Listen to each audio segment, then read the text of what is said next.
Ladies and gentlemen, good afternoon and a warm welcome from NAFRA.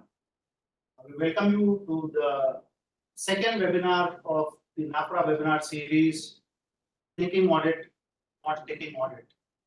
So today we have the webinar on the crucial topic of risk of material misstatements, test of control and substantive tests. It's a pleasure to have each one of you here today as we delve into the intricacies of ensuring financial reporting integrity and quality assurance. So before we begin the formal session, we are joined by our esteemed speakers and experts. We have with us today Mr. Rakesh Banod, Executive Director, NAFRA, and Mr. Vidyadhar Kulkarni, our Senior Consultant. So I now request Mr. Banod to give his opening remarks. Thank you also. Good afternoon, ladies and gentlemen. On behalf of the executive body of NFRA, it gives me a great pleasure to extend a warm welcome to each and every one of you to this highly important and informative webinar, focusing in the light of risks associated with material misstatement, which are outlined in SAC 1.5.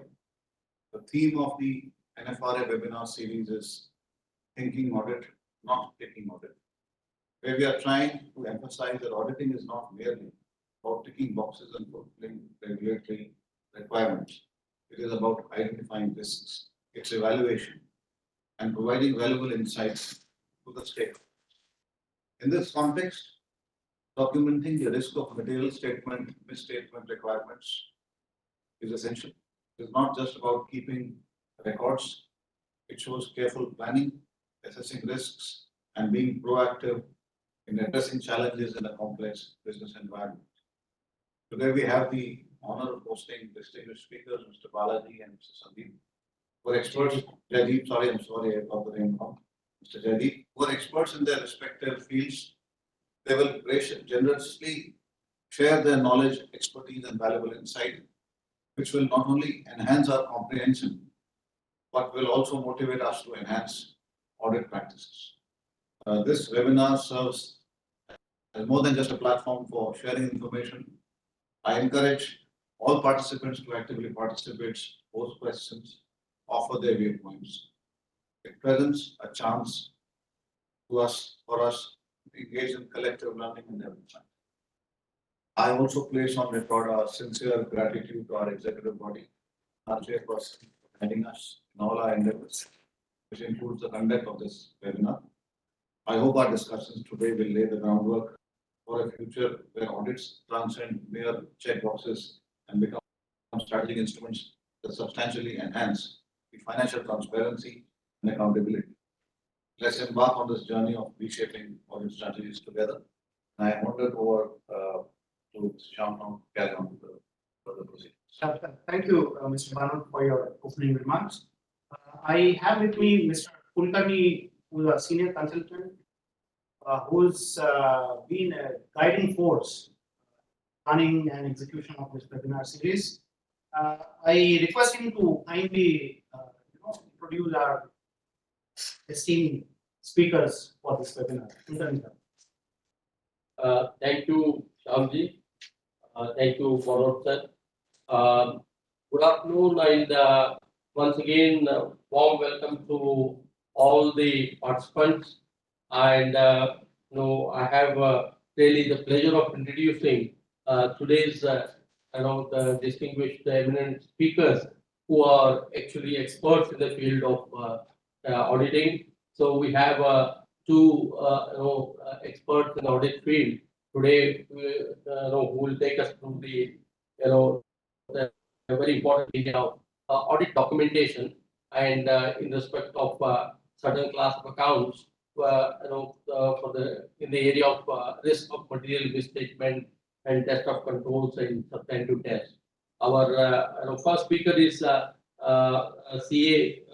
V Balaji, and he has an experience of over last 3 decades as an auditor, who qualified as chartered accountant way back in 1993, and he has extensive experience working with a large international firm, nearly 3 decades, and in India as well as in overseas locations. And he has been, held leadership positions in the the audit related areas, audit risk, quality control, etc.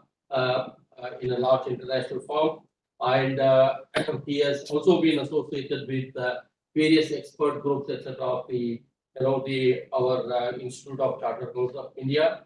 Mr. Balaji, warm welcome to you for this webinar. I'm sure the participants will be immensely benefited, will benefit from your expertise on this subject. And our next speaker is Jaideep, and he is also a chartered accountant with 2 decades of experience in the audit field and extensive experience in Ind AS, IGAP, international framework, IFRS, US GAAP, etc. And of course, he also has experience of working in not only in India but in international jurisdictions like US, UK, and Japan, Korea, etc. Um, and both the gentlemen, after working with the large international firm, currently they are out of passion for the audit quality. They have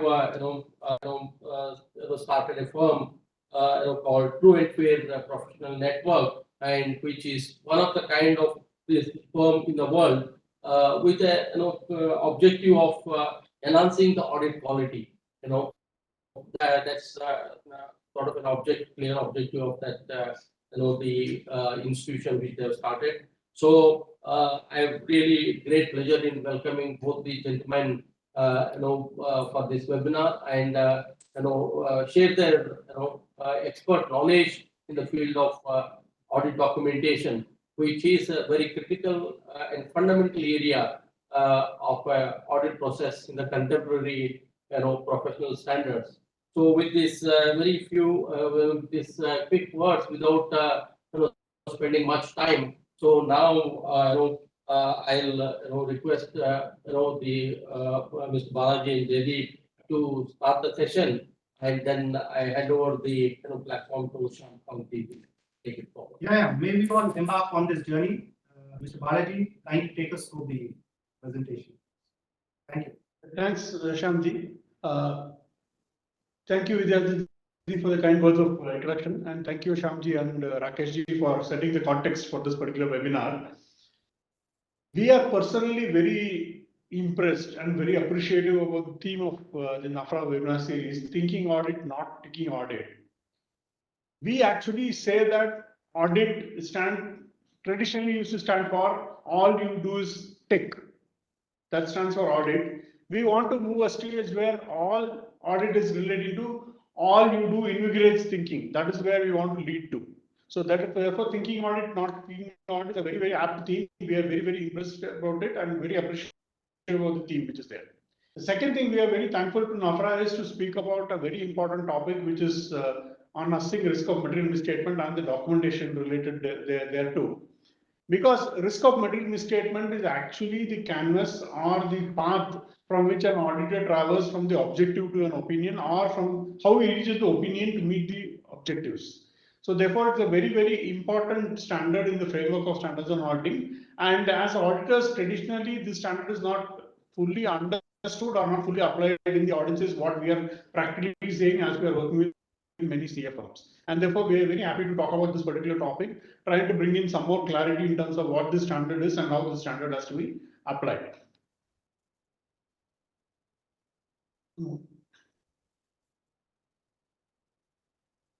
So we'll break this presentation into two sessions. The first session will be handled by me, which is I will give an introduction to the SA 315.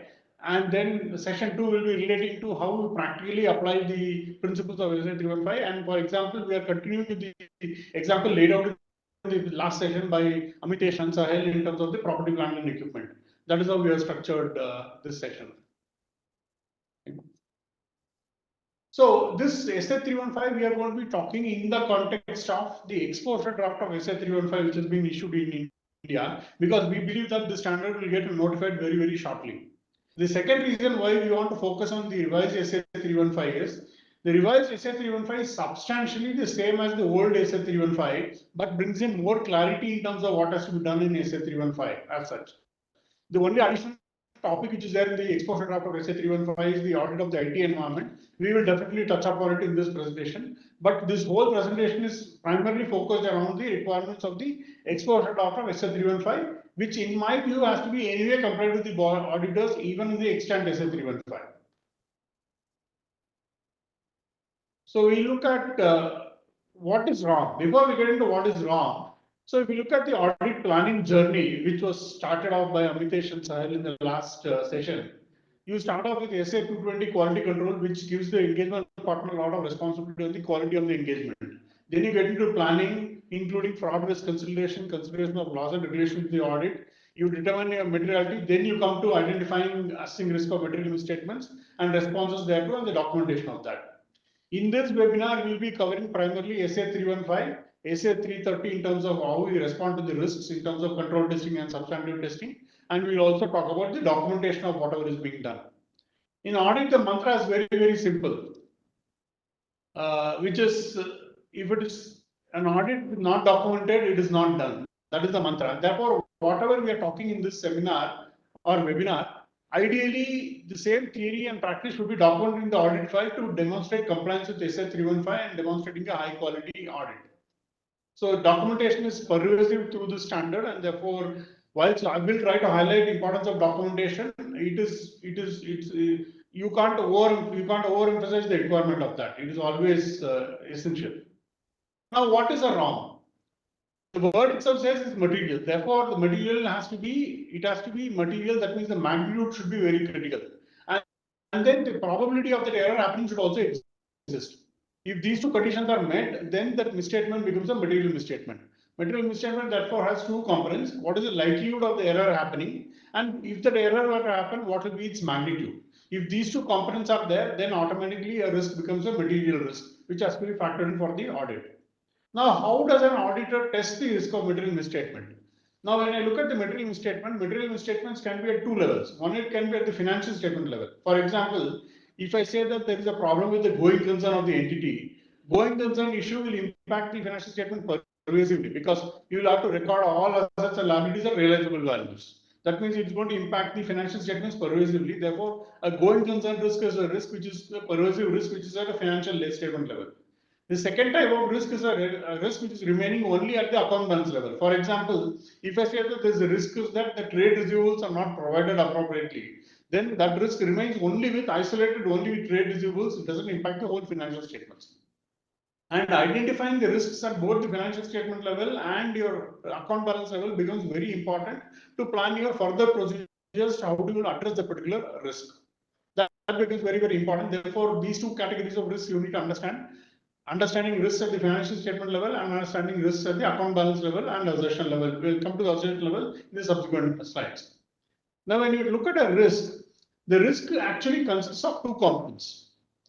Now, these two components, whilst it has been more explicitly explained in SA 315 exposure draft, unfortunately, in the extant standards, it is included in SA 200 and not in SA 315. And therefore, as auditors, traditionally, when we come to SA 315, we forget what is written in SA 200. The two components which are there for risk, even the current standards are, there is some concept called as an inherent risk.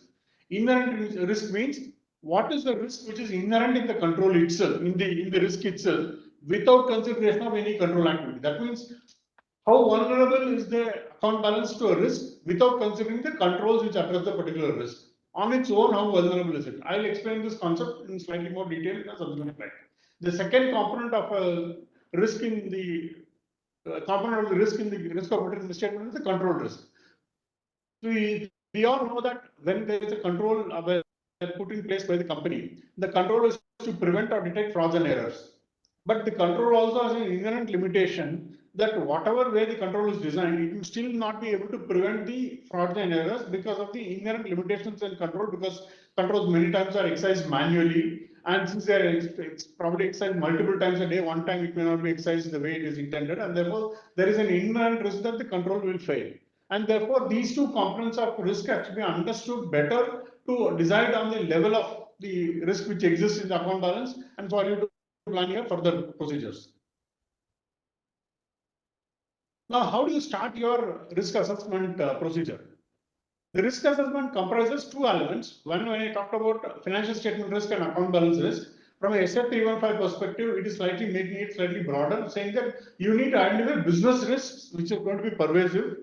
Like, for example, let us say a company is manufacturing automobile components. And today there is a regulatory change. A few years back, there was a regulatory change from moving from BS4 to BS6. So when that move happened, a lot of companies found that suddenly they had to have significant impairment in their assets. They had to write down inventory because all those inventory were non-compliant with the new regulatory requirements. So therefore, one needs to understand the business risks better in terms of planning and performing your audit. Second is the risk at the account balance level and the processes underlying the account balance, which I spoke to earlier. Now, when you have to identify these two types of risk, what are the steps you do? Your origin for all the audits, any audit is inquiry with the entity personnel. That is the starting point for any audit. When you start an audit, you first ask the client to give you the financial statements and supporting documents, all the information that is required for the purpose of the audit. And therefore, inquiries with the entity personnel is the starting point of any audit.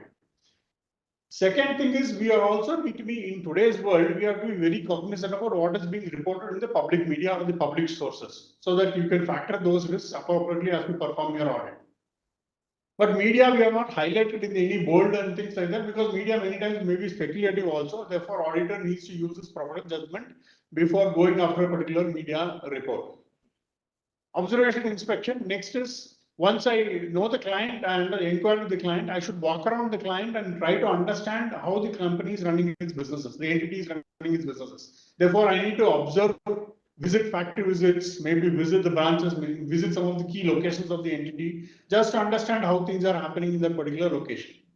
Next, I need to do my preliminary analytical procedures, because any audit starts off with a draft financial statements or an interim set of financial statements. I need to analyze the financial statements of the previous financial statements or the expected financial data and see what are the type of variances which are coming and whether those variances are within acceptable limits or variances are giving any cause for anything which has to be specifically focused and looked at. Therefore, preliminary analytical procedure becomes an important step to do. The last step is an engagement team discussion, because at the end of the day, audit is not performed by only the partner or the manager. The audit is performed by the entire engagement team. Unless the entire engagement team discusses all the risks very clearly, the risks will not probably get identified appropriately. And the engagement team also will not understand the seriousness of each of those risks to plan further procedures and perform the further procedures. Therefore, engagement team discussion becomes very important to be performed as a part of the risk assessment process.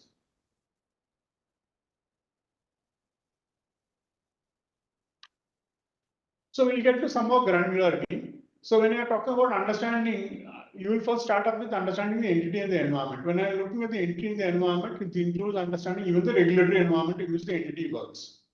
Next, I need to understand the financial reporting framework. And then I need to understand the entity system of internal control. Now there is a bit of confusion. But earlier I told inherent risks have to be identified without looking at controls. But here we are saying that you will look at risks itself after understanding the control. So is there a circular resolution? How do we, what is this confusion? One state we are saying we should not have controls to identify or grade the risks. And second state we are saying that we should understand controls to even to identify the risks. Why is this confusion coming? I'll clarify that in a subsequent slide.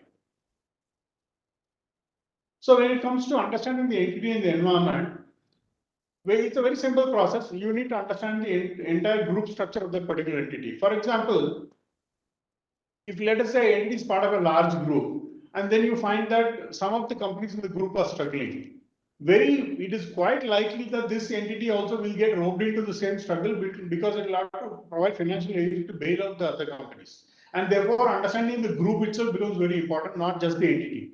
And therefore, you need to understand the whole organizational framework in which the entity operates. You need to look at the operating environments in which it is there. For example, where are the factories? Where are all the entities units located? What is the manufacturing process? how it is, for example, labor environment in the entity, or for example, a procurement environment in the entity. Let us say in the COVID times, companies which are having imports were having problems because the shipments are all being stopped. And therefore, understanding the operational environment becomes very important to identify any risks which needs to be factored in part of the audit. Next is the governance framework. At the end of the day, financial statements are only as good as how good the governance is. If the company has a very strong board, independent board, objective board, then the financials reporting quality of the entity is likely to be better. And therefore, understanding the whole governance framework, including the key managerial personnel, their involvement in the whole financial reporting matters becomes very important to understand in greater detail. Because today, if you see under 134 of the Companies Act, subsection 5, there is a director's responsibility statement which is there, where the directors are saying that they comply with the accounting standards, they comply with the going concern requirements, they've institutionalized controls relevant to the audit, the entity's operations, they've ensured systems and controls to ensure that the compliance with laws and regulations exists, etc. When they're making all these statements, an auditor very clearly needs to understand how does the board come to such a conclusion? Because if the conclusion is unsupported, then the auditor should be skeptical in terms of trusting those representations. If the supportings are support, those claims are all supported appropriately, then the auditors can factor in the advantage of having such a strong control environment in performing their audit process. Next is I mentioned about understanding the regulatory framework. For example, what are the regulations applicable? In India, there are multiple regulations which become applicable. For example, if you look at NBFCs, RBI becomes very applicable. Banking industry also applicable. Insurance will be covered by IRDA. And therefore, there are a lot of other ancillary regulations which will become applicable for each entity. Understanding all the regulations is a requirement under SA 250, and that is a requirement as a part of SA 315 also, in terms of understanding the risks relating to regulatory framework and addressing those risks as the audit is performed. Next is to get into the business model, market size, competition, etc., to understand what specific risks exist within that. Because if the business model is challenged, then there will be 2-3 issues. There could be a going concern issue, there could be an impairment issue, there could be an inventory impairment issue. These things will get factored in once the business model is better understood, including opportunities which are available with the entity. And therefore, very clear understanding of the business model is required. Last thing which SA 315 revised or the exposure draft is talking very seriously about is the IT environment. So IT environment is not something which is dealt with in great detail or any detail in the current SA 315, but that will change when the revised SA 315 gets notified. There is a significant focus in terms of the IT environment because today many entities are moving into complicated IT systems and ERP systems to run their businesses. Therefore, understanding the IT environment becomes an important part of an auditor's understanding to plan and perform further audit procedures. Now, 2-3 important things come in this particular context. The first thing is, traditionally as auditors, we have the mindset to go and talk to the CFO on many of the matters. But if you look at this slide will very clearly tell you that inquiries with only the CFO will not be sufficient. You will have to be talking to various people in the organization, right from the board of directors to the CFO, to the CEO, to the sales head, to the procurement head, to the HR head, to the compliance head, to the legal head, to the IT head, various people you will deal with. Therefore, your audit scope will have to change from just interacting with the CFO and the finance team to the entire business organization of the entity. And that is a significant change which is required under SA 315. Even the extent SA 315 requires that if auditors are not following that, they should better change and start complying with the expectation which is there, which is that the inquiry should not be restricted only to the finance team or the CFO.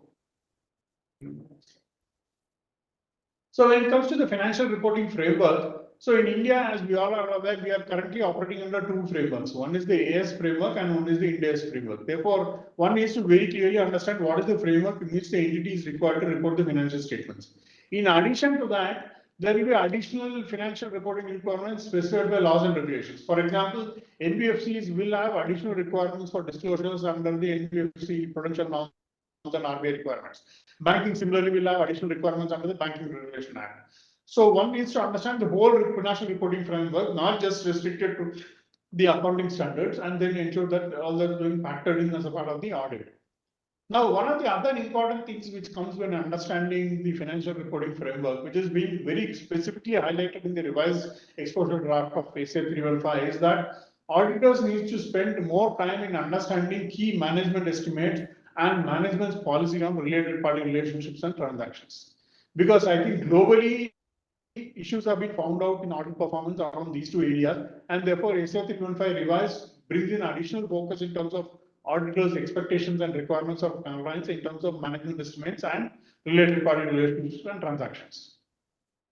Now, when I look at a financial reporting framework, while we all understand that profit before tax is the key metrics on which the financial reporting framework is traditionally looked at, managements may be looking at other matrices based on how the competition looks at or how the industry looks at. For example, if we take the revenue, the telecom industry, the revenue per user becomes a very important metric. Therefore, that becomes an area of focus, not necessarily only the PBT or whatever it is. Therefore, you need to understand all the other important metrics which are relevant to the management, where the management's focus is driven towards, to understand what the issues around that are, to see if there is anything specific needs to be done in the audit. You can't restrict yourself only to the financial reporting frameworks matrices which are available. And therefore, you need to look at, if I take a hospital industry, for example, bed occupancy becomes a big issue. If I take a hotel room occupancy, it becomes an issue. So therefore, one needs to understand the key matrices which are relevant to each company or each entity and try to focus on those key matrices. So understanding system of internal control. So let me just clarify why you need to understand controls for purpose of a risk assessment process.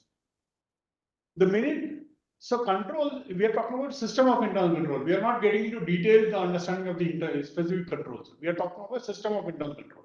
You are trying to understand the system of internal control. You are not understanding the internal control at this point of time. You are trying to understand the overall system. That means what is the umbrella on which the whole entity is functioning? That is what you are trying to understand. So that is the first clarity I want to provide. You are not understanding internal control. You are understanding specific internal system of internal control. Okay, that means you are looking at the umbrella framework which the entity has. The first is the control environment. Control environment is the tone which those charged with governance and the key managerial personnel set within the organization to say how rigid the controls are and how important the controls are for the personnel and the entity to follow. Therefore, this is the tone at the top. You need to very clearly understand this. If you see that if the tone at the top is very weak, then inherently the control environment will be very weak, and therefore you will have to factor in that as you grade your risks and as you look at your assessment of risk itself. Because even the smallest of risk could suddenly become material because of the lack of control environment. Therefore, it can change the way in which you approach your risk of material misstatement. The second concept is the entity's risk assessment process. So this is a very important thing. See, traditionally, our understanding under SA 315 or SAS is that SAS is something which is relevant to the auditors and not relevant to the management. But SA 315 is something which is very, very directly related to the management. Because when I try to understand risk assessment or risk of material misstatement in my audit, I expect the management also to have a corresponding risk assessment framework in which they identify risks. I need to compare the two risks and make sure that whatever risks I have identified have also been identified by the management. Now, if I have identified more risks and the management has not identified more risks, that means it can indicate two things. It can indicate one, that the company's control framework is not strong enough, which means it can probably impact your internal financial controls reporting. Because why didn't the management assess those risks? That means they've been probably overseeing those risks or overlooking those risks, which is incorrect. That is the first thing. Second thing is that when I identify risk and I go and tell the management that this risk exists, and if the management adopts that risk, it improves the controls of the company, it improves the financial quality, reporting quality of the entity, and it can also save the company or entity from other matters of risk and litigations.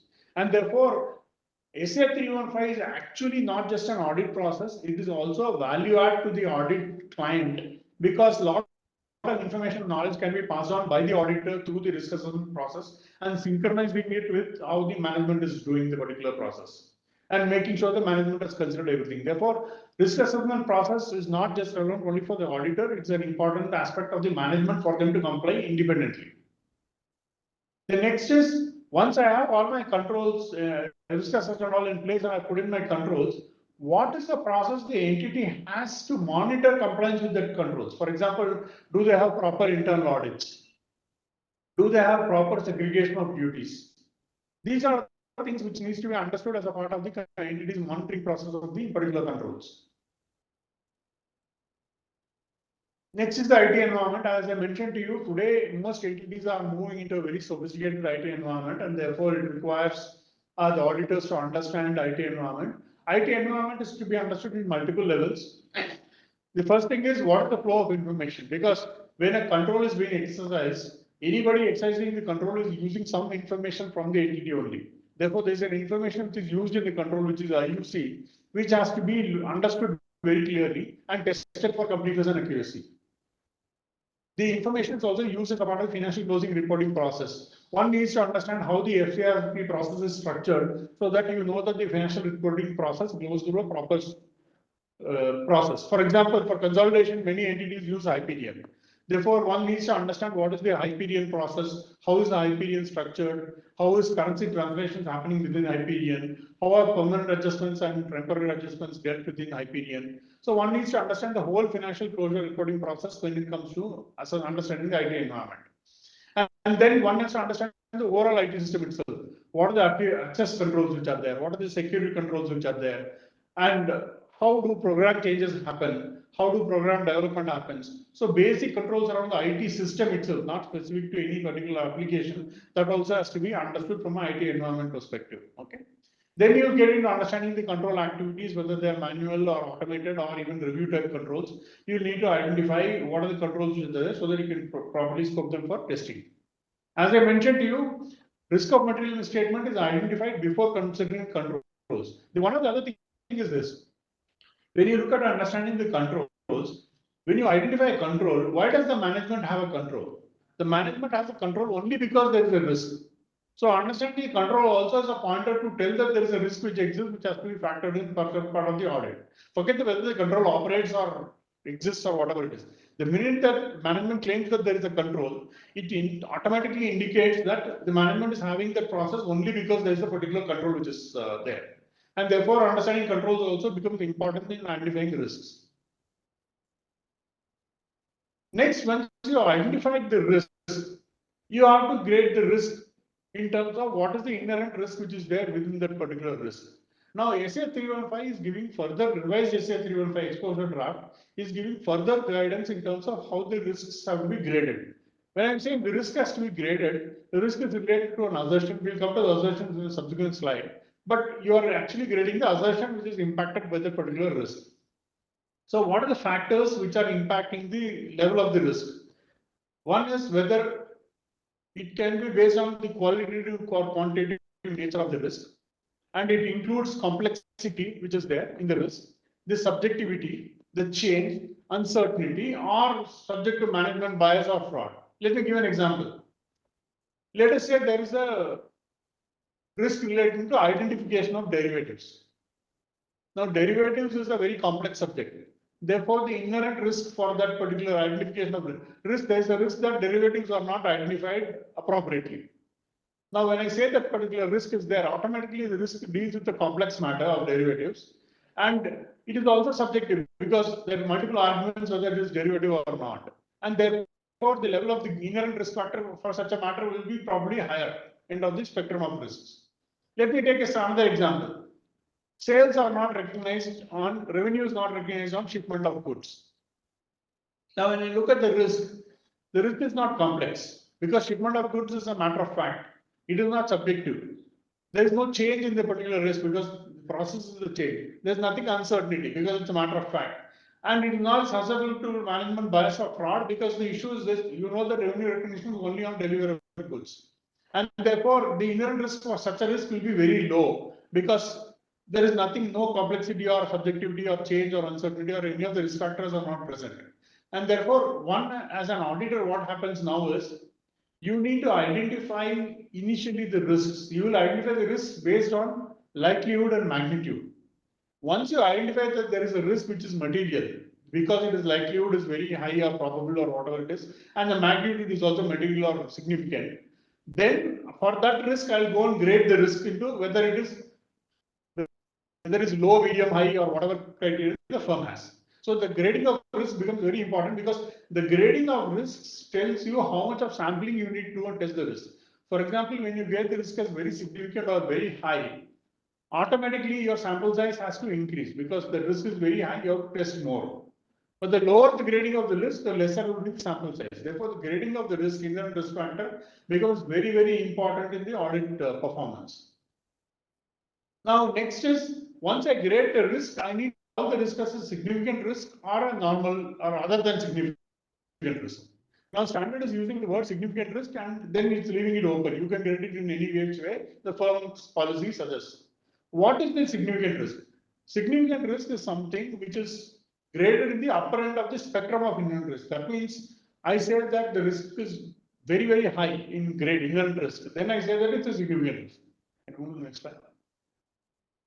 So here we are just giving an illustration in terms of how the risk grading can happen. So if you see the chart on the right side, I've got the graph which has got likelihood on the y-axis and the magnitude on the x-axis. And as per this illustration can change according to each firm based on the firm's policy. It is very important for the firm to come up with a policy in terms of how they're going to grade the risks. Because there are firms which have graded risks only at 3 levels, which is low, normal, and high. There are firms which are graded at 4 levels, low, normal, high, significant. And in this example, the risk is graded at 5 levels, low, normal, elevated, high, significant. There are 5 levels which are graded. So each firm can choose their policies in terms of what they want to do. And same way, at what threshold will it become the inherent risk is also an issue. For example, I have a risk where the likelihood is remote, but the magnitude of the error could be material. Here I've said no wrong, but some firm may say no, if the likelihood is remote, so long as the misstatement is going to be material, I'll at least put it as a low risk.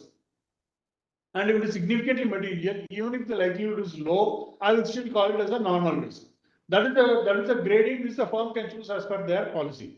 But this grading is very important to demonstrate in your audit file, not necessarily as a graph, but for each of the risks and assertions which are identified, to demonstrate what is the judgment which you have used in coming to this conclusion. Because while we say it's a matter of professional judgment, unless the professional judgment is demonstrated and documented in your audit file or through the firm's policies, which you can back up with, your audit is not complete. Because I can't randomly say that something is significant risk, something is elevated risk. There has to be a rationale to that, and that rationale has to be consistently followed within the firm across audit engagements. You can't have engagement one saying that a particular risk is an elevated risk, and the same risk in another engagement becomes a high risk. It looks inconsistent, and that is not appropriate also. Therefore, grading and consistency becomes very important, and the firm should develop policies around how to grade the particular risks.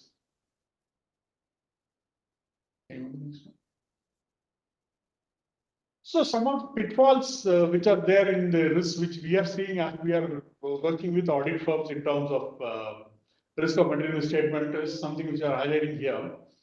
Now, many times audit firms believe that so long as the account is material, all the risks in that account are also risk of material misstatement, which is incorrect. Account balance can be material. For example, share capital is generally expected to be material. But if there is no change in share capital, the chances of anything going wrong in share capital is very, very minimal. And therefore, you can't have a risk just because the account balance is material. Therefore, material account is different and risk of material misstatement is different.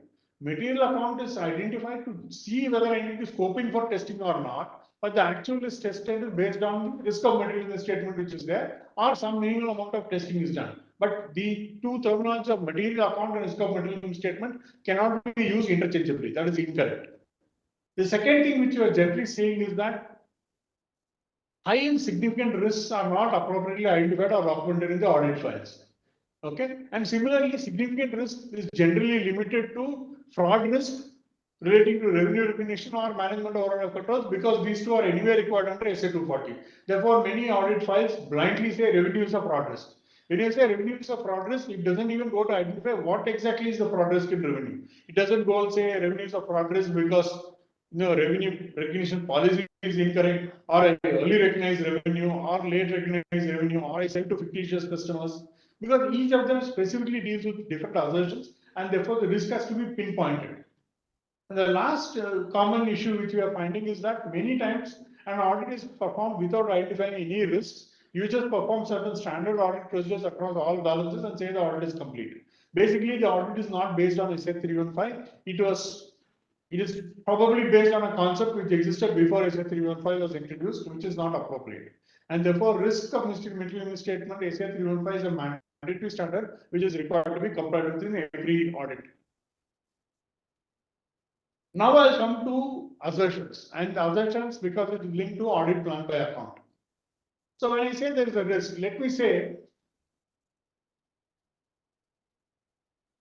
that the risk relates to particular account balance. Account balance, when I say particular account balance, it is based on what I'm testing. If I'm testing, let's say the property, plant and equipment closing balance, that becomes an account balance. But if I'm testing additions to property, plant and equipment, that additions testing becomes class of transactions because class of transactions aggregates to account balances. If I'm testing the risk related to a particular disclosure, for example, my related party disclosure is inaccurate, then the assertion relates to the disclosures has to be considered. Therefore, assertions under the current SA 315 are split between account balance, class of transactions, and disclosures. Whereas when it comes to financial statement risk of material misstatements, the risks are generally pervasive. That means all the assertions apply to the particular item. For example, going concern, that means every assertion for account balance, class of transactions, everything applies. That is how the whole thing applies. And the identification of risks by each account and helps me understand the controls for each account, including applicability of the IT environment for that particular account, and also plan substantive procedures for that account. Therefore, my audit planning, which was spoken in the first session of the webinar, whilst at the umbrella level, here you are allowed to drill the audit plan to each general ledger account or the financial statement account which you are testing. Then only the audit becomes very precise and focused in terms of each of the line items in the financial statements. So when it comes to assertions, the assertions today, as the current SA 315 stands, we got three categories of assertions: account balances, class of transactions, and disclosures. In the revised SA 315 exposure draft which has been announced, the assertions belonging to disclosures are completely removed. They are subsumed within account balances and class of transactions because that gives better focus when you are auditing account balances or class of transactions. So there are no separate assertions for disclosures under the revised SA 315. Now, what are the assertions which are there? Existence, rights and obligations, completeness, valuation allocations when it comes to account balances. When it comes to class of transactions, its occurrence, completeness, accuracy, cutoff, classification. Similarly to disclosures. Now, why are these assertions important? Let me give a risk. Revenue is not recognized on a timely basis. If I say that is the risk, and revenue account is a class of transaction because I have to test each of the sale item in the account balance. Therefore, when you look at class of transactions, when I say revenue is not accounted on a timely basis, the risk is slightly at a very high level because I can have a situation where revenue is early recognized or revenue is postponed. Both of them are incorrect. Revenue has to be timely recognized. So when I say the risk is not timely, I don't know whether it is. I don't know whether it is a risk relating to whether the sales actually happened or sales did not happen, which means I have a problem whether the assertion is occurrence, completeness, cutoff, including accuracy, because at the end of the day, anything going on, occurrence, completeness, or cutoff automatically impacts the accuracy of the amount being recognized. So therefore, my risk identification has to be very precise. If I say that my revenue recognition risk is different, if I go and say revenue is recognized before sale of goods. If I say that before sale of goods, then I obviously know there's a cutoff issue. Then I also have an issue of occurrence. That means I don't know whether the revenue really happened or not. Because I booked a revenue, but it is probably recognized before the sale of goods. Therefore, I'll have to call the relevant assertions as cutoff and occurrence. The primary assertion being cutoff because I recognized before the sale of goods, there's a cutoff issue. So therefore, calling out your risk result very precisely becomes very important because then only the right assertions will be tested and then the relevant population will be tested. For example, here what happens, since there is a overstatement of revenue, because I recognize revenue before the sale of goods, since it's overstatement, I will test my samples using the recorded population of revenues because my recorded population of revenues can be wrong. Let's take the contrast side, where I say revenue is not recognized even though goods have been dispatched. That means there is this postponement of revenue. That means I have a problem with completeness of revenue. That means the revenue recognized is not complete. So there what happens, there's no point looking at recorded revenues because recorded revenues are complete anyway. Then you have to look at the population beyond the recorded revenue, which means it is the sales in the subsequent period, which is recognized as a revenue, or the dispatch records, which is independent of the accounting records. And therefore, identifying the assertion very clearly indicates what is the risk addressing and then what is the population that has to be considered for testing. Therefore, the importance of assertions cannot be understated. Assertions are extremely important in terms of the risks which are being identified. So the question comes is how important is for the auditor to actually identify the relevant assertion? Can we just not identify the risk and start the testing? The answer is the population is impacted by the assertion. Very simple. And therefore, assertion has to be correct and should be precise to address the particular risk. And therefore, has to be identified very, very clearly. Okay. If you capture the risk at a very, very high level or very vaguely, then your assertions cannot be pinpointed very correctly. You may either do a significant under audit or a significant over audit. When I say revenue is not recognized timely, you look at for completeness and occurrence and for a cutoff and for accuracy. Therefore, multiple assertions will get tested when your risk may be only relating to overstatement of revenue. So therefore, identifying the risk very clearly along with the assertion is very important to be efficient and improve the chances of detecting errors in your particular audit. So as I told, your assertions can be broken off between understatement testing and overstatement testing apart from accuracy and valuation. Because understatement and overstatement, both of them definitely impact accuracy and valuation because at the end of the day, my GL balance is impacted. So when you look at understatement, the assertions are completeness and early cutoff. When you look at overstatement, you look at either existence of the particular asset or liability. You look at whether the transaction actually happened or not, and that there is a late cutoff. That means I have pulled in transactions from the subsequent period into the current period. Valuation allocation is very simple. Accuracy is very simple. Whether the value of the transaction is appropriately recorded or not. So segmenting the risks into overstatement, understatement, and identifying the assertions becomes very, very important. Okay. Next consideration is, can I have a situation where I have a material account balance, but I don't have any risk at all? Under the current SA 315, this concept is not very clearly explained. But under the revised SA 315 exposure draft, very clearly it is introducing the concept called significant account balance, which is not there in the current SA 315. What is the significant account balance? A material account balance is an account balance which is above the materiality set for the audit. A significant account balance is one account balance which has at least one assertion or one risk to be tested. That means any account balance which has got a risk to be tested becomes a significant account balance. So let me give the same example of share capital.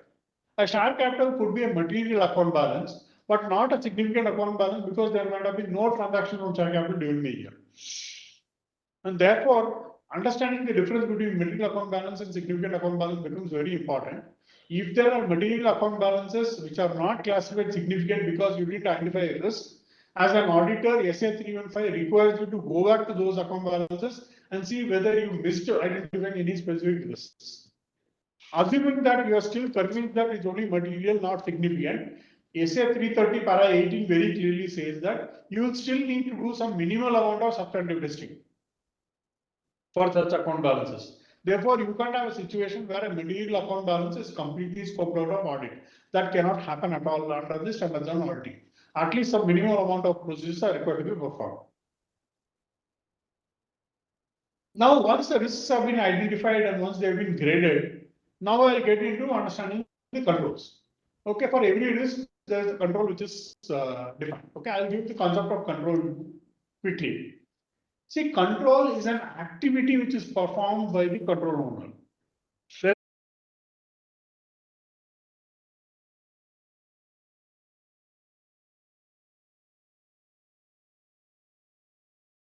Check. You and I know that we know how the CFO signs the check. The CFO will be signing the check as he's having a cup of coffee and chatting with us. Therefore, CFO signing the check is only a process. It doesn't demonstrate what is the control activity he performed before signing the check. In fact, the CFO actually is relying on the actual control which is being performed by the finance controller or finance manager in terms of actual control performed. Therefore, you need to very clearly distinguish between a process and a control. And traditionally, auditors confuse between the two and they test the process as a control, which is incorrect. A control involves an activity which is performed. That means some action should be there. Signing a check is not an action, it's just a process. What is done to sign before signing the check is the activity. Activity means it's a set of actions which are performed, not a singular action. Signing a check is a singular action. Activity has got multiple actions which are performed. That is the first difference one needs to understand. Now, how does one go about identifying the control? One needs to identify the business process first. For example, if we take property, plant and equipment, which is going to be the example we'll be using later, your PPE account balance will have a lot of sub-processes, right from capital budgeting to raising the purchase order to receiving the goods to recording the purchase to updating the fixed assets register to ensuring that the current amounts are capitalized to physical verification of asset to testing the impairment assets for impairment to probably even revaluing the asset. There are many sub-processes which are there. I need to understand how the entity is performing activities in each of these sub-processes to identify the controls which reside within these sub-processes. Therefore, first is I need to understand the business processes and then confirm the understanding within the processes as to what are all happening in that process, and within that process, what are the control activities being performed. That is very important to understand. And now what happens in India, we may have two situations. We may have certain audits where internal financial controls reporting may be mandatory. We may be certain audits which are non-corporates or smaller companies where ICFO reporting may not be mandatory. But even if ICFO reporting is not mandatory, understanding controls is relevant and important for all items classified as a significant risks, or where we believe that substantive procedures alone will not be sufficient, and where the auditor believes that in this professional judgment controls have to be understood. So in these three categories, controls have to be understood whether or not you're doing control related strategy and whether or not you're reporting on controls. And that is an important aspect which is there. And in the SA 315 revised, this understanding will expand even to DNI for all these three categories of significant risk, substantive procedures, and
and effectiveness, design and implementation of the controls. The DNA testing work papers are required. We will give a demonstration of that as we move forward in the thing. And the detailed assessment of the IT environment. Again, we will demonstrate to you a work paper as to how the IT environment should be documented in your work papers.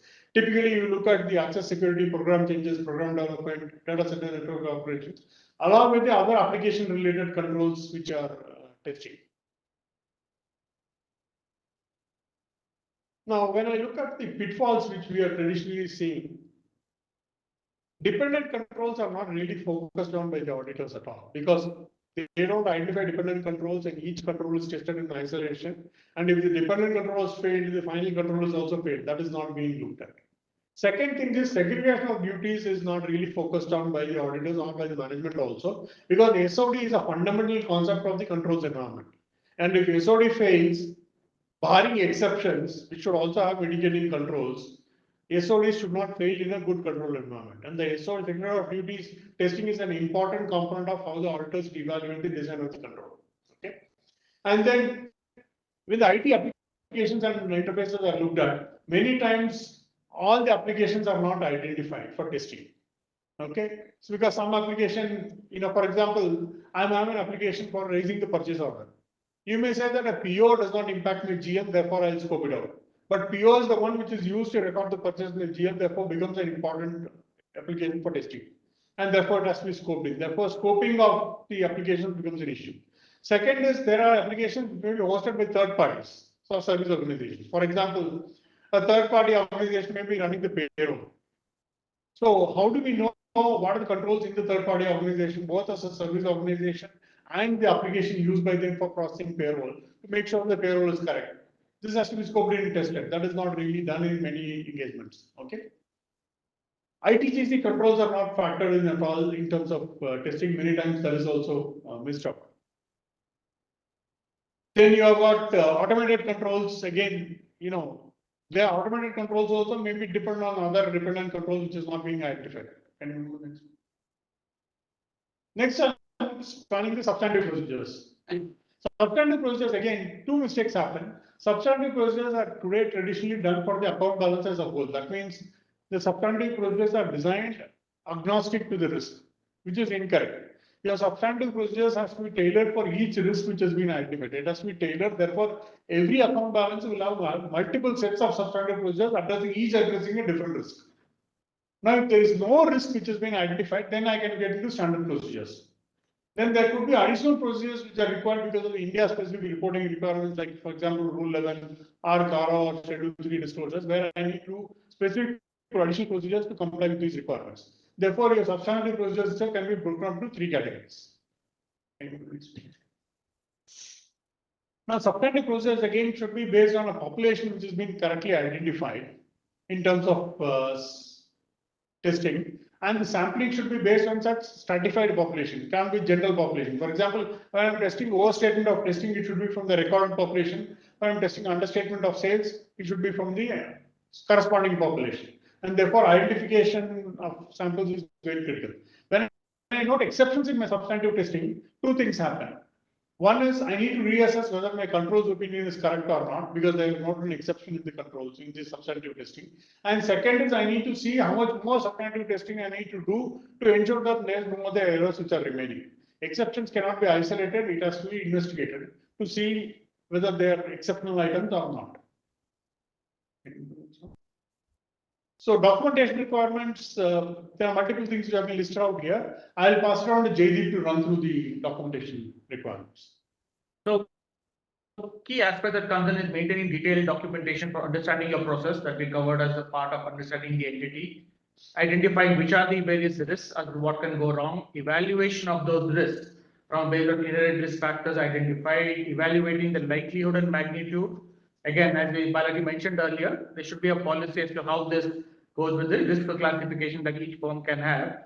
And then putting in a complete plan against the risk identified, the account balance being impacted, the assertion that is getting impacted, the controls that are there to address those risks, the conclusions of the DNI, and what substantive procedures have been planned. The entire thing needs to get documented.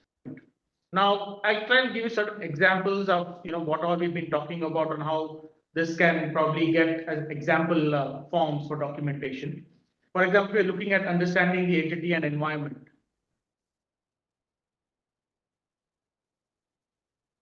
So this is one way in which a documentation can happen. This is just a format. Again, there is nothing, no mandatory format suggested within the standard. You could go out and document discussions you had with internal specialists, bring that in discussions with other entity personnel that you had. You got to document who did you speak to, when did you speak to, where are the minutes of the meetings maintained. Balaji mentioned earlier, it's very important that when you have discussions, you have to maintain the minutes of those discussions. Questions could come, what is it that you need to understand? Again, you need to understand what industry they are in, how is the competitive environment, who are the competitions, are they use of technology, and what is that they're impacting? Are they open to seasonality on business, or is it standard through the year? What is the regulatory environment? Which are the various laws and requirements impacting them? Are there changes in the products, service lines that are happening? Is there a change in how customers are behaving to these products? For example, there could be changes coming in because of ESG requirements that are coming in now. You may want to look at, where is the geographical locations of all the either procurement that's happening, production that's happening. You need to understand those because, for example, under COVID, as Balaji mentioned earlier, there was an impact of depending where the production or the import was happening. Thanks to the Ukraine-Russia war, there were a lot of impositions on Russia and how they could export, and therefore, if anything was being imported from Russia, that was impacting businesses. There was another example of shortfall of semiconductors. So you got to understand how the overall industry is to evaluate what the possible risks are. Understanding the governance structure, I think we covered this when we spoke about the understanding of entity, the group structure that comes in, which are all the entities, changes in board that have occurred during the year. Ethics and integrity, Balaji did mention on control environment, so you need to understand what the ethics of the management is, the objective and strategy. We spoke about understanding the business objectives to evaluate the businesses that come out, so identifying them. By understanding the financial matrices, we spoke about key customers and vendors. We spoke about employee relations, understanding how the overall financial reporting framework works. How do they compile information? How is it getting impacted because of fluctuations in foreign currency, liquidity crisis, going concern evaluations? Now, if it's part of a group, are there intergroup financing? I think Balaji gave an example earlier how a complicated structure could also have an impact if certain entities in the group are having financial difficulties. We're looking at investments and investment activities that can happen, identifying of related parties. We spoke that that's a key concern. So if all of these discussions, these matters get documented in one place, A, it works as easy reference, B, it confirms compliance with the standards as well.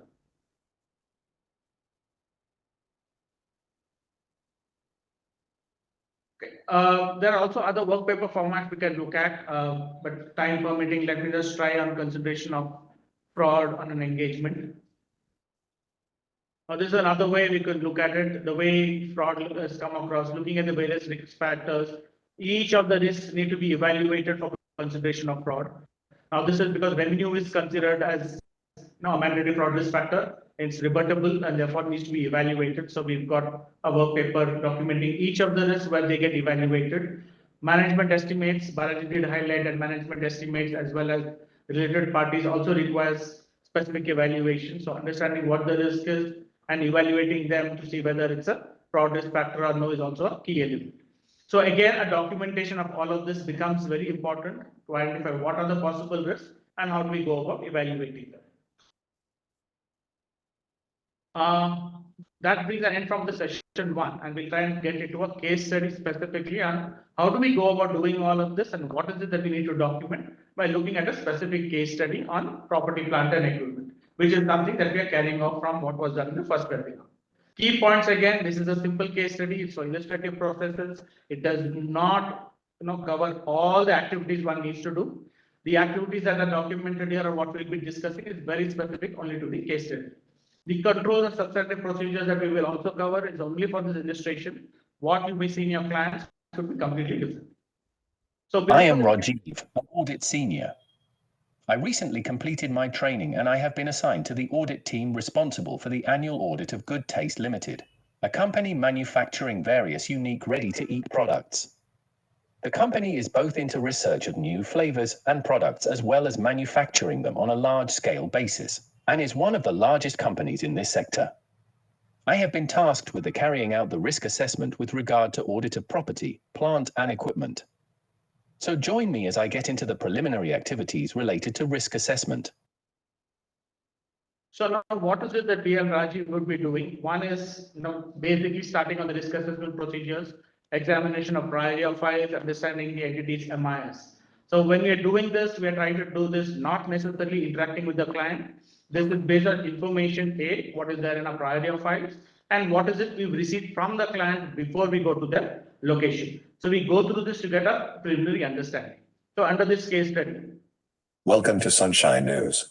Taste Delicious has had a successful IPO and is expected to get into the market with a whole lot of new products in line with the taste of the new Gen X. Their recent ready-to-eat and the Heat and Eat brand has been successful in receiving favorable feedback from consumers. The high price and oversubscription demonstrates a positive expectation by the public.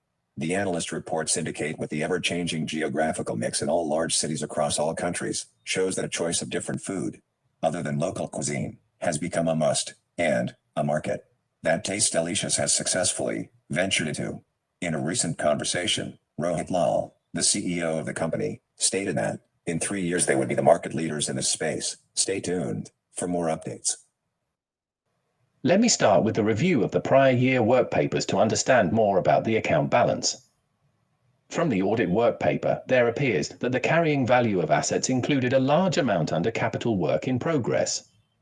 The documentation in the audit file mentions that with the increasing competition, the company was planning to start a new production line to manufacture the new products that were designed to meet the Indian taste based on the market study on requirements for the current generation that is too busy working with no time to cook. I wonder if the line has been capitalized this year. Also, there is an observation in the work paper that an issue was noted with regard to the useful life considered for certain assets. This error was later rectified by management and depreciation was appropriately accrued. It appears to have been documented as a system error which was appropriately rectified. The noting here suggests that the equipment imported for the new line has been provided as security for the term loan taken, and 2 months of interest cost has also been capitalized in the prior year. The process note documented appears to state that the company has a good internal control system of raising purchase orders for most assets, which require a requisition to be approved by the head of the user department. A robust capital budgeting process, which requires final approval of the board of directors, and the expenses incurred towards bringing an asset to its intended use is approved by the head of the user department and the CFO, Mr. Sanjay Purohit. And with Sanjay being not just a CA but also the CFO for nearly 8 years, this seems like a robust process. The process note also states that the company also evaluates various factors to determine existence of impairment indicators, and also have an external valuation specialist they use for cases where an evaluation is considered necessary. All the projections and assumptions are compiled and reviewed by Sanjay before being shared to the specialist. There is a conclusion here that the company has commenced expansion into new products to maintain its position in the market, and that accordingly, the reducing revenues are not expected to demonstrate an indicator for impairment. The company has, however, estimated growing revenues over the next 5 years, especially from the new business line. Considering that the asset was not as yet put to use, I don't think management should have factored the revenues from the yet to be capitalized assets. Let me make a note on this matter for now.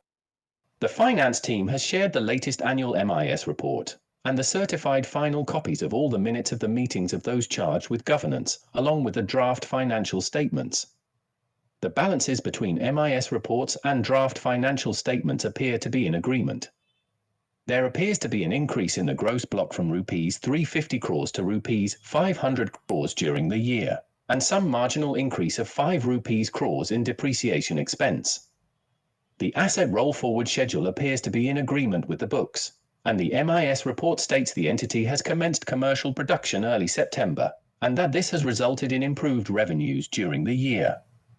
There appears to be no significant change in the entity's exposure on loans, which is good, and there is a marginal increase in the interest costs as well compared to previous year, probably due to the increasing interest rates. The income statement shows a marginal increase in the overall revenues of the company, and the net profits are marginally lower than the prior year, which is agreeing with the press release that the company had released earlier during the year.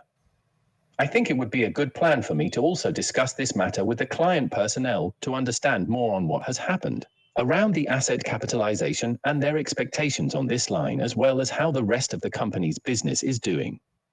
The draft financial statements do not appear to include the cash flow working. Hope the cash flows from operations support the working capital needs of the company, as they are already stressed with the term loan taken for the capitalization. Okay, so key things here, what we figure out is A, they have a borrowing to support the capitalization that has taken place, the interest is getting capitalized, the huge amount of CWB that got capitalized. Unfortunately, last year they seem to have taken the revenues from the new line for evaluating impairment, which they shouldn't have. But looking at how the competitor is coming in, what they are talking about varied tastes being required in the market, whereas the expansion being looked at is only to meet the Indian taste. So whether the market is going to be as good or not, possibly shows that there could be chances of impairment.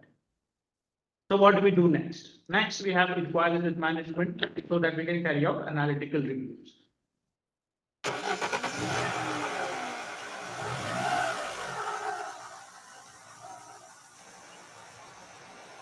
On my way to meet the management personnel, I decided to take a walk through the production floor.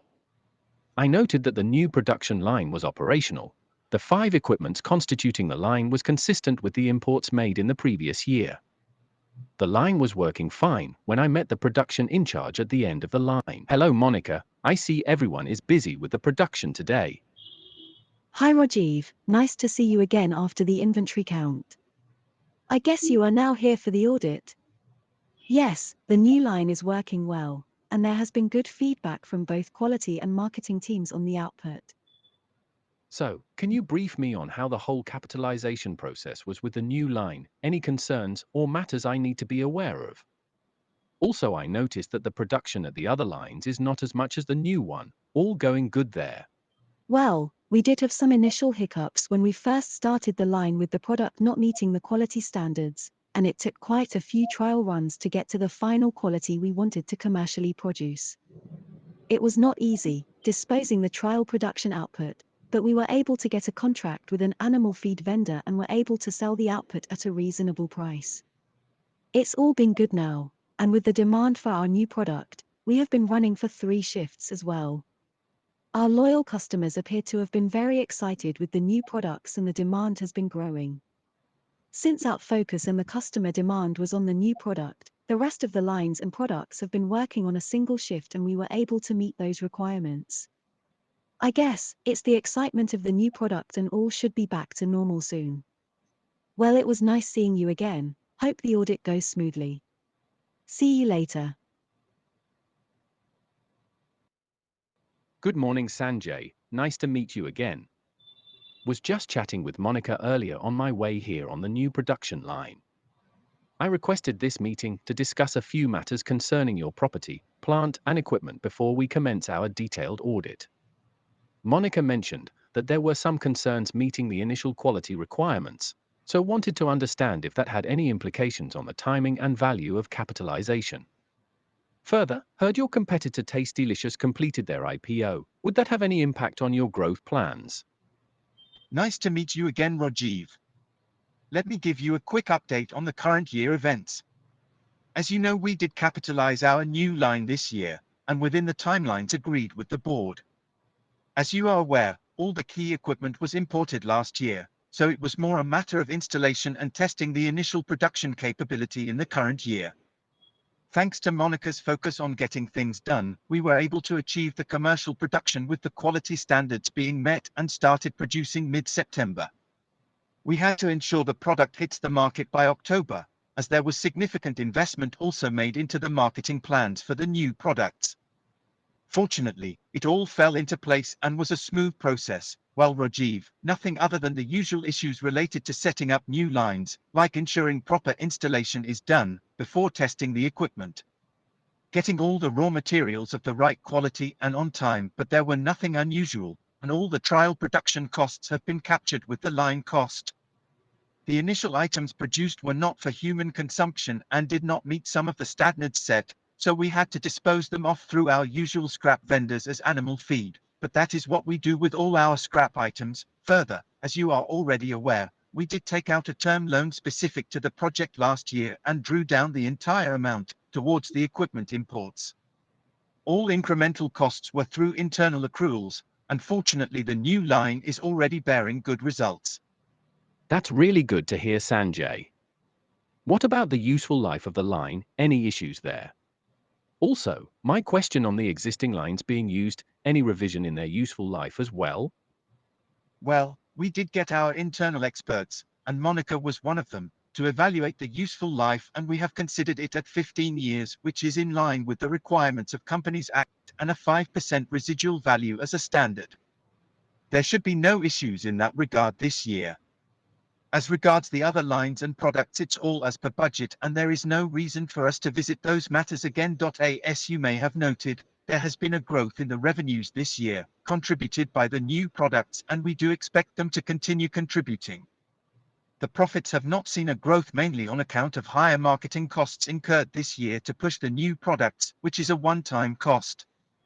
As per the budget we have submitted to the board, we do expect both the revenues and profits to grow on a consistent basis, with the new products being a significant contributor. If there is nothing else, Rajiv, I have another meeting to get to. Thank you for your time, Sanjay. We'll come and see you again once we commence the audit. So again, key things here, it appears Sanjay has already made certain guarantees to the board, and therefore there's a lot of pressure to meet that. So Grace was a question, did they actually finish everything to capitalize in September? Or was it because they had to hit the market that they actually started? Monica mentioned they were working 3 shifts, but the CFO didn't say anything and left the useful life at 15 years. So is depreciation getting done correctly? So these are all the points that come out when you start having these discussions. Of course, we did not cover all the aspects covering property, plant and equipment. Balaji covered some of them when he spoke earlier regarding capital expenditure budgeting, POs, GRNs. So these are all the processes one actually needs to cover. But the case study was of course limited only to a few aspects.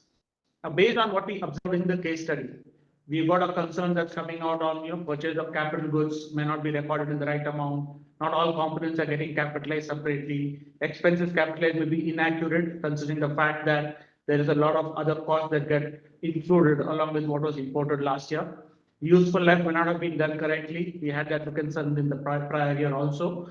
Depreciation may not have been computed accurately, basically because there are 3 shifts for one line, single shift for the other lines, whether they've done it correctly or not. And of course, the impairment possibility existing, that the old lines that come down to a single shift, our products were not selling, focus is all more on the new products that was happening. Other than this, of course, we have compliance related, so borrower related items also would come in for additional testing.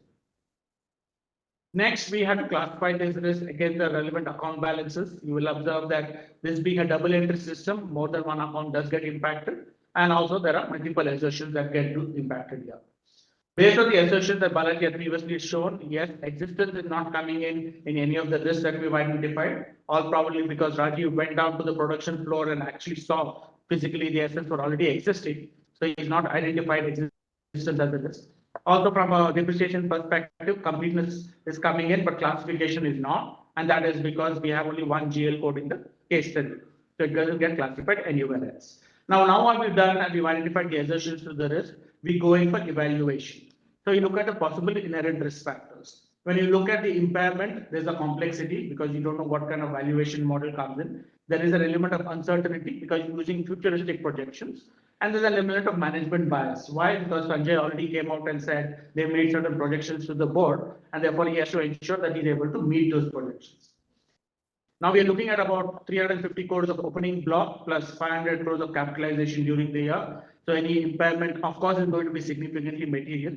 For the case study, we use 2 crores as the materiality.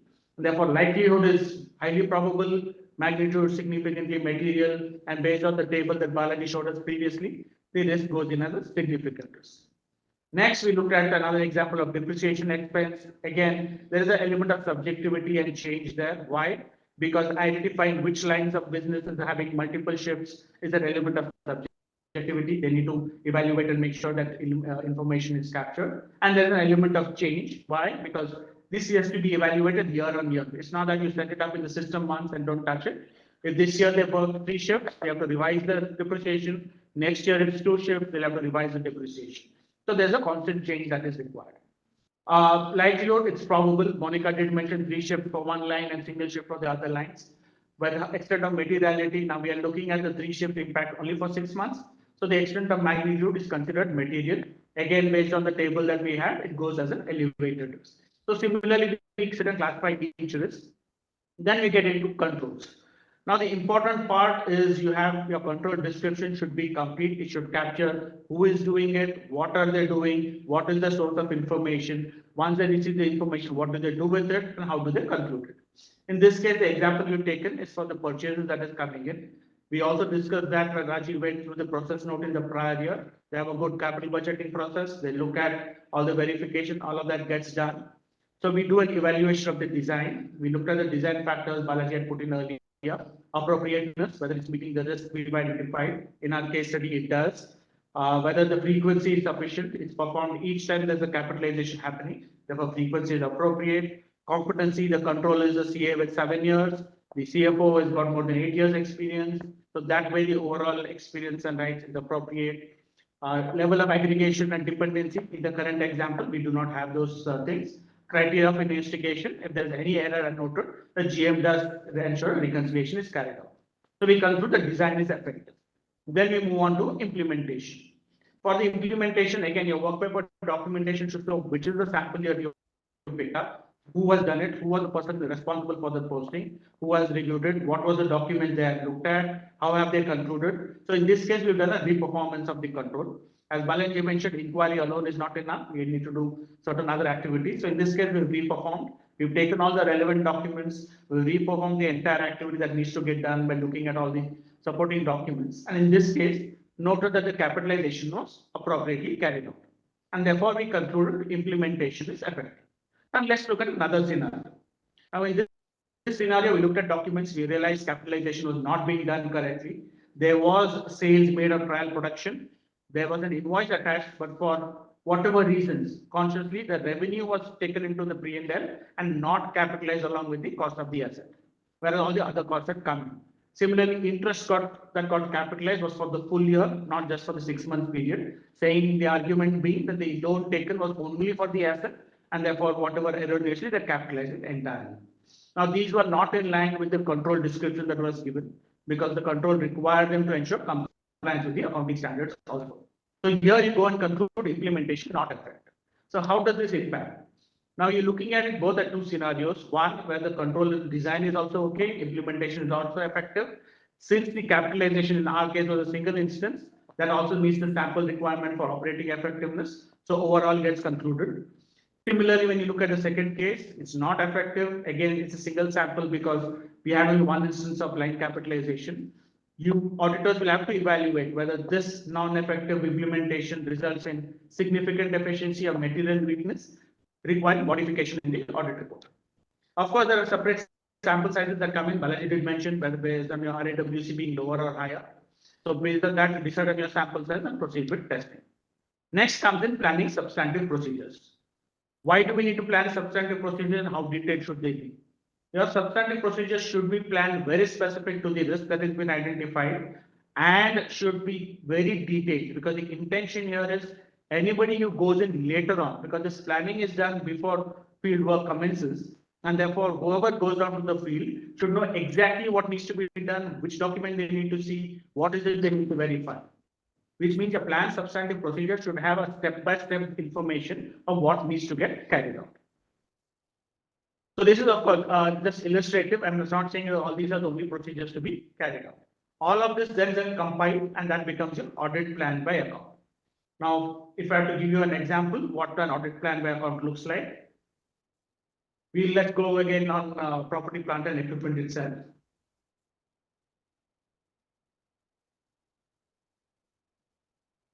So in this example, we've looked at try to see what exactly is happening and what you get documented. We've done it again. You have individual processes for which you document your understanding. We have picked up impairment. So we've documented our understanding of the whole process that it goes, the risk that we had identified. We've evaluated the possible inherent risk factors that come in. We've concluded the judgment as to what we considered as possible inherent risk factors, the likelihood. Right now, the justification not filled up, it was filled up on the slide. Conclude a significant risk. Then you map the controls against it. Just review type, annual. What are the information that I use for that control? What is the plan, substantive procedure that we just saw step by step? What is the information that you need to use? So this entire structure becomes an audit plan by account.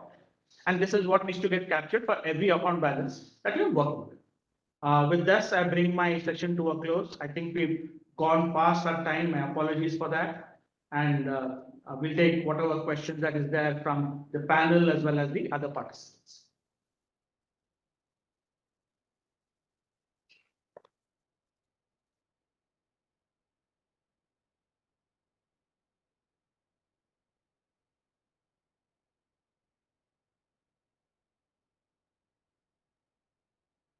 Sir, we are not able to hear you. I think you are on mute.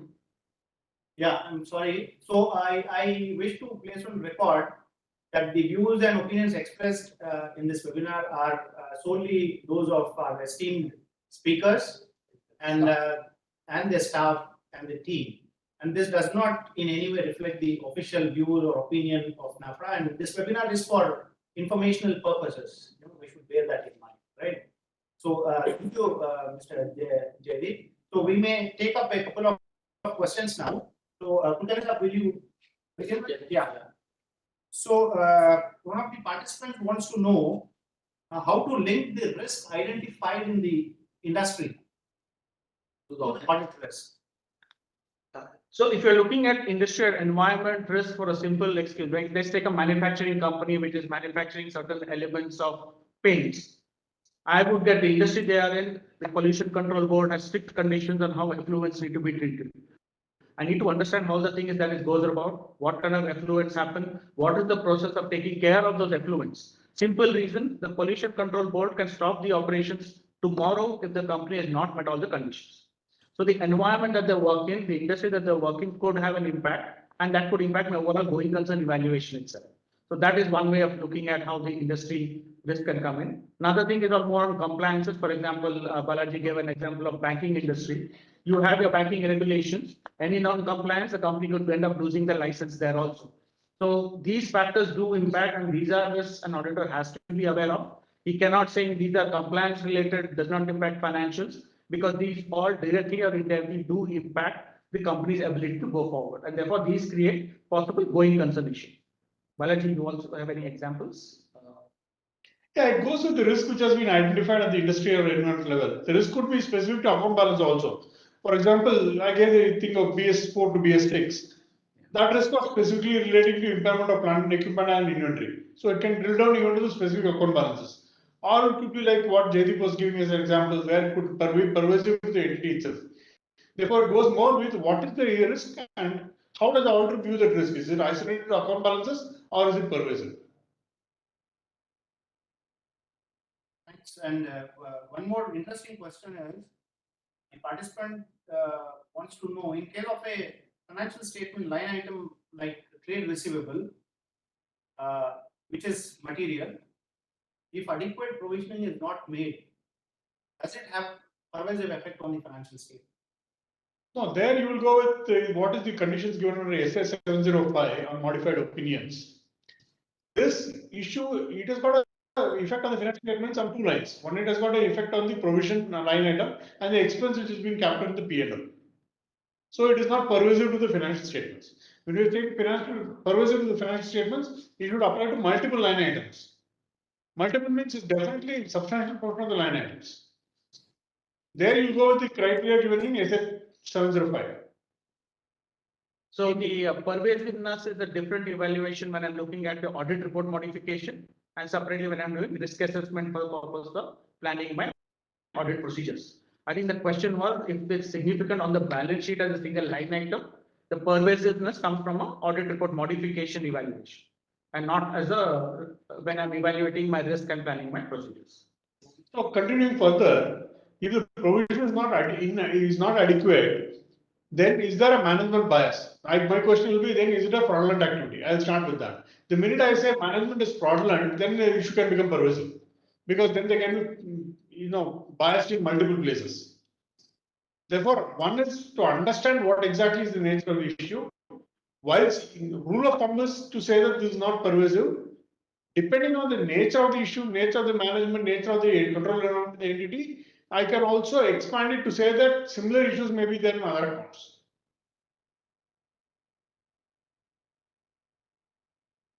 Thank you, both of you, for taking these questions. I now with Shukani will take this forward. Yeah. So I have the privilege of extending a vote of thanks. I would like to express my sincere gratitude to our executive body for their steadfast support in organizing this webinar. Special thanks to our honorable chairperson for being instrumental in guiding this event. I would also place on record my deep gratitude to our secretary for contributing in the planning of this webinar and for our continued support. Also, I would like to express my sincere thanks to our distinguished speakers for sparing their valuable time, for sharing their knowledge and expertise with all the participants, and we value your knowledge sharing, and your contribution in enriching the understanding of what it practices. Your commitment to knowledge exchange is commendable, and we would like to, thank you for being with us today in this webinar. I would like to thank the participants, who have been keen in not only participating but also in asking questions. So thanks to all the participants for attending this webinar. I would like to place on record my sincere thanks to the NAPRA and MCA technical team for their support in putting up this webinar. Mr. Kulkarni, who's been involved right in the planning and and contributing for not only this but in the webinar series. It's a series of webinar on thinking audit, not taking audit. So we thank Mr. Kulkarni for his contribution. Now there are two things that which I would like to mention here. One is in this webinar series, the next webinar we plan to organize is on 29th of February. So please save the date for that. And we would like to also inform all our distinguished, our panelists, our speakers, and the participants that NAPRA is hosting its first ever international conference on transparent financial reporting and audit quality, pillars of corporate governance, on 5th and 6th March at Bharat Mandapam, New Delhi. So I request all the participants to kindly visit our website for more information and for registering as well for attending the conference in person. And to all those who wish to see the recording of this webinar, we will be uploading this on our website and on our YouTube channel as well. I once again thank all of you for making the webinar a memorable and a valuable experience. We look forward to meeting you in our next webinar and also in our international conference on 5th and 6th March at New Delhi. Thank you very much. Thank you, everyone.